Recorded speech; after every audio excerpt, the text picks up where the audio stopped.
Hello, Schuco and Tin Toy fans. This is the Tin Meister, and here is part 2 of the Schuco Radio car 4012 repair. So part 1 we just completed, and it talks about taking the car apart and cleaning the parts. This segment, the final segment, part 2, talks about repairing the car and putting it back together again. So where we left off is we had our box, our plastic box, full of all the parts for our radio car 4012, all labeled in plastic bags and ready to reassemble. We had cleaned all the parts and laid them out to make sure they were in good shape.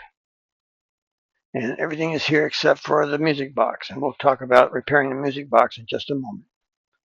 But here are those clean parts. They've already been derusted, cleaned, straightened, and so on. Okay, so now we're going to look at the music box, the Thorns music box. So let's take a look at the chassis here, and it's got the spring attached. We've already attached the spring mechanism. So to attach the spring mechanism, you need those 2 screws that you kept safely by themselves. And then the next thing you're going to do is you're going to take a look at the part of the system, which is the regulator or fan system. So the regulator and fan system has several parts. There's the holder, and then there are the gears, and then there's the fan itself. So we got to be careful of corrosion. Corrosion occurs on the axles or gears on here. The brass parts don't really corrode, but it can corrode, and you may have to replace some parts. You definitely need to clean this really well because this is the heart of the system. Without it operating correctly, you won't have a music box operating. So here we've taken the fan out of the fan assembly, and you can take a look at it. It can be taken apart. I don't really want to get into too much detail here, but it can be taken apart and put back in and made to work correctly. So what I'm going to show you is what the spring drives. The spring drives that gear, and that drives the fan, and the fan regulates the speed. Here's an example. Now, the biggest problem is corrosion, as we talked about earlier.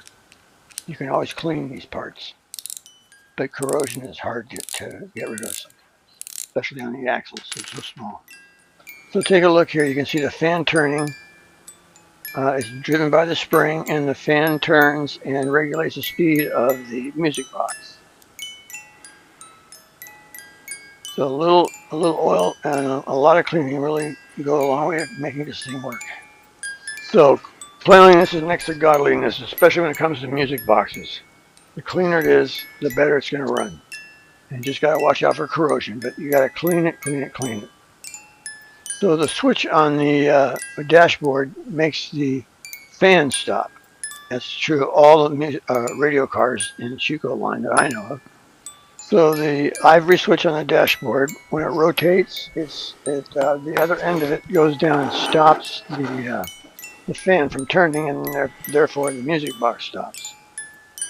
So I've written down a number there, and that is the number of the drum and of the comb, so that they match. So when I put them together, I know that we have a music box that will work.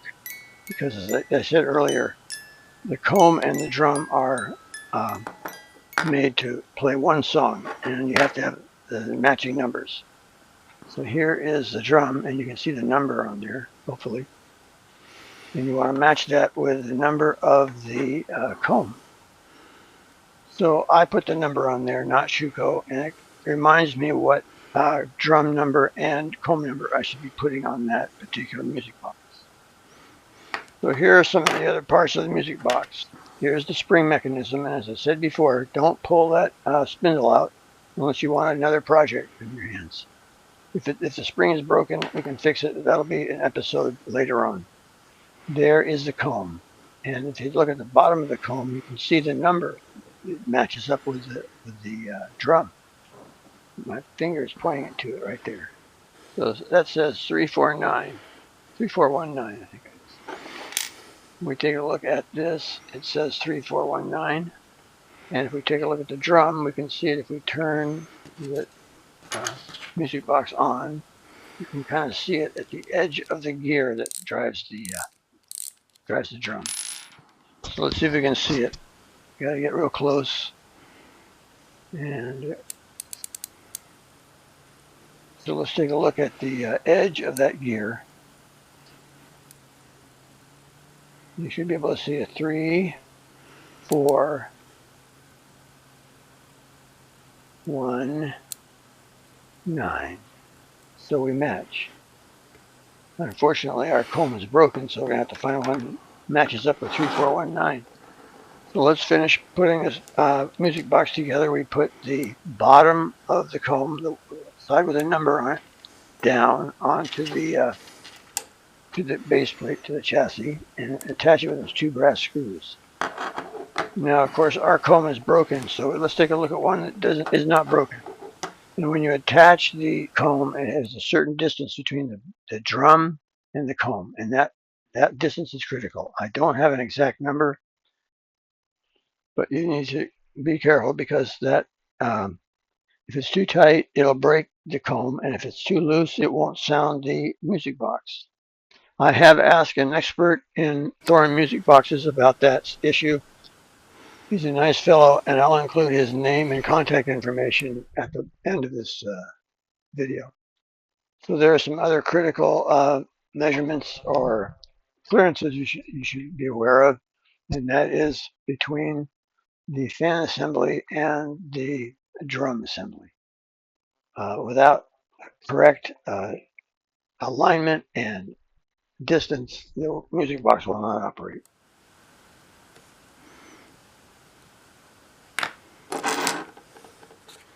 So if you stuck around this long and listened to this video of mine, I'm going to give you a little tip. To get some inexpensive parts for your music box, you can go on eBay and find music boxes like the one I'm showing you here that could have great parts for your wind-up Schuco car. It's a Thorns box made in Switzerland. They have different models, but you got to be careful which one you get because there are a lot of different nuances to these. Okay, finally back to assembling our car. We've assembled the music box. We've attached it to the chassis with 2 screws we've saved. The next thing is you want to test the music box when it's in the chassis because it may have bent something or who knows what. So test it, make sure it works. Seems to be working great, so let's take a look at putting on the motor, the drive motor. You want to make sure those 4 tabs are straight up and put on the motor just like we do any other Schuco car.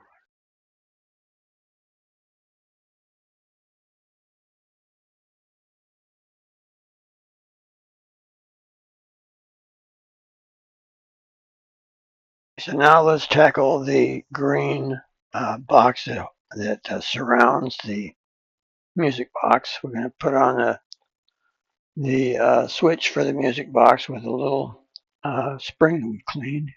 There it is.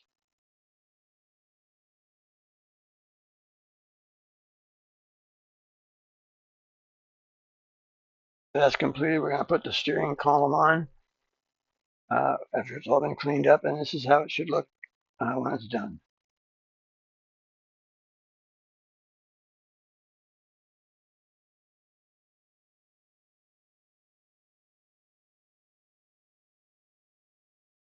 So to get the green box on, we lift up the steering column and slide the box in. Remember, there's nothing to hold it in except for gravity. So just slide it in and it should work just fine. Let's give it a test.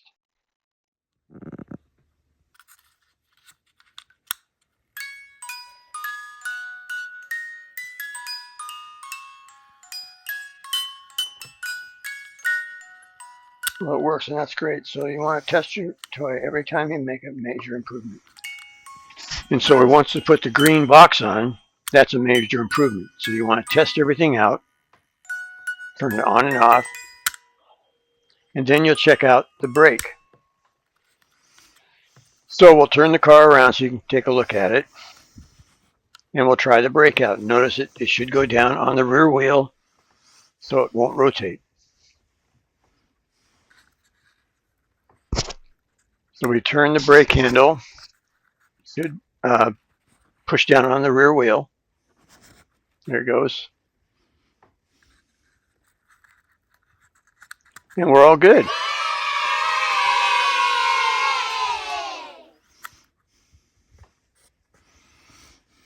We have to put on the steering wheel, so that's just a press fit on there. You may need to use a little force to get it on. If it's not going on okay, then you may need to either sand down the steering shaft or hone out the steering wheel itself. Okay, now we're going to replace the windshield. We've purchased a new unit, and we're going to install the windshield onto the dash, and then we're going to put it into the car. So there's those tabs on the bottom. You want to slide those tabs into the holes in the underside of the body and work it back and forth. There you go. You work it back and forth until it fits down flush and even with the body. So finally, what we're going to do is put the body onto the chassis, and hopefully you've aligned all the body with the chassis beforehand.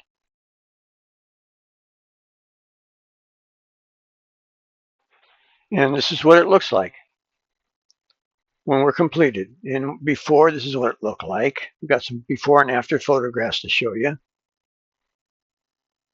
Now, there are a lot of blemishes on this car. There it is before again. There's a lot of blemishes on this car, but we've taken out a bunch of the dents and we polished it up, and the exterior looks pretty good. And again, I don't really repaint Schuco cars. I think they lose their value when they're repainted. So anyway, that's it for part 2 and the final episode of repairing your 4012 radio car. Thanks a lot for watching, guys. And from the Tin Meister and to all the Schuco and Tin Toy fans out there, good evening.